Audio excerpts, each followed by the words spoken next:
माझा प्रश्न असा आहे की ज्या पद्धतीने मुख्यमंत्री म्हणतात अफवांवर विश्वास ठेवू नका, सिलेंडर असेल, पेट्रोल डिझेल मुबलक भारतात उपलब्ध आहे. मात्र आपण ग्रामीण भाग किंवा शहरामध्ये परिस्थिती त्याच्या विपरीत दिसते. महाराष्ट्राच्या मुख्यमंत्र्यांनी महाराष्ट्राच्या जनतेला सांगितलेलं आहे की कुठल्याही प्रकारे गॅसची कमतरता नाही आहे, डिझेल पेट्रोलची कमतरता नाही आहे, कोणी रांगा लावू नका, आपल्याकडे सगळं मुबलक प्रमाणात आहे. पण ह्या सरकारचेच मंत्री मंगलप्रभात लोढाजी यांनी पत्र दिलं आहे की जैन देरासरला गॅस सिलेंडर आपण ताबडतोबीने द्यावे.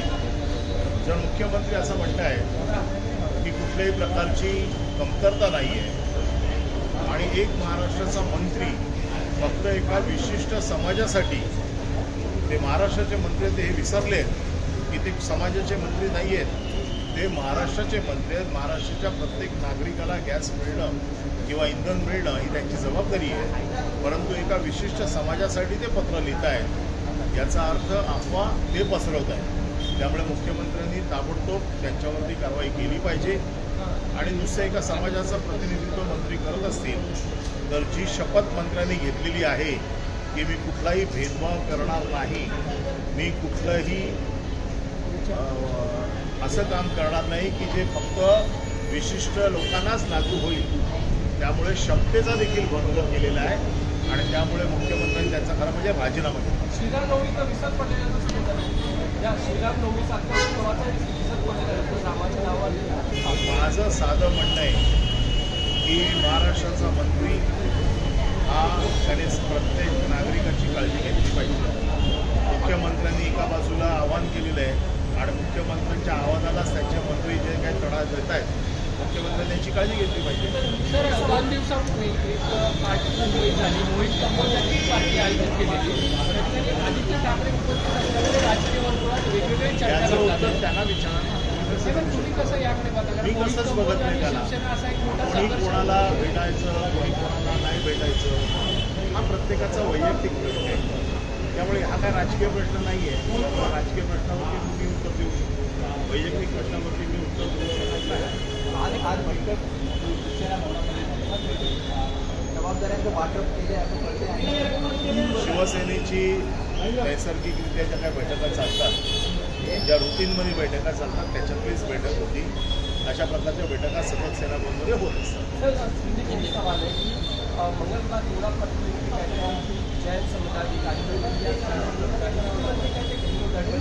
मुख्यमंत्री ने महाराष्ट्र को आह्वान किया है कि कहीं पर गैस की, पेट्रोल की, डीजल की कमी नहीं है. लोगों ने अफवाहें बस फैलाने नहीं चाहिए और जो कोई अफवाहें फैलाएगा उसके ऊपर मैं कार्रवाई करूंगा. लेकिन उनके ही एक मंत्री मंगलप्रभात लोढ़ा उनको खत लिखते हैं और सिर्फ जैन देरासर के लिए गैस मांग रहे. तो मंत्री साहब तो ये भूल गए कि वो जैन समाज के मंत्री नहीं है, वो पूरे महाराष्ट्र के तमाम लोगों के मंत्री हैं. और उन्होंने जो शपथ ली है कि मैं कोई विशिष्ट समूह के लिए काम नहीं करूँगा, मैं जो कुछ भी काम करूँगा पूरे मेरे राज्य के लिए करूँगा. तो मुख्यमंत्री एक बार यहाँ से कह रहे कोई अफवाह नहीं फैलनी चाहिए. इनकी जो कृति है, इन्होंने जो लेटर लिखा है, यही डर कि नहीं तो सबको अगर मिल रहा है तो अलग से लेटर देने का मतलब क्या है, और लोग लाइन में क्यों खड़े हैं. अगर सब ठीक है तो लोग लाइन में खड़े क्यों हैं. और दूसरी बात, मंत्री खुद लेटर लिख रहे हैं तो ये इससे ये सीधा सीधा दिख रहा है कि महाराष्ट्र में कमी है. मैंने उनकी अफवाह फैलाने की वजह से और अपनी शपथ को भंग करने की वजह से मुख्यमंत्री ने उनका राजीनामा लेना चाहिए. महाराष्ट्र सरकार के दूसरे मंत्री है छगन भुजबल, उन्होंने प्रेस कॉन्फ्रेंस की अब से कुछ देर पहले और ये कह रहे हैं कि राशन की कोई कमी नहीं है. मैं जनता से कहूँगा कि 3-3 महीने का राशन एक साथ लेकर जाए. सवाल राशन का है ही नहीं. जो कमियां हैं वो राशन की नहीं है. कमियां जो है वो गैस की है, पेट्रोल की है, डीजल की है. लोगों को लाइन में खड़े हैं लोग और उसके ऊपर ये सवाल है. राशन तो ले जा सकते, राशन तो लग रहे हैं, उसमें कोई नई बात नहीं है. नितेश राणे यांनी मोहित कंबोज यांच्या पार्टीला जर आदित्य ठाकरे राज ठाकरे येत असतील तर देवेंद्र फडणवीस हे आमचे बॉस आहेत हे असं त्यांनी कबूल करावं.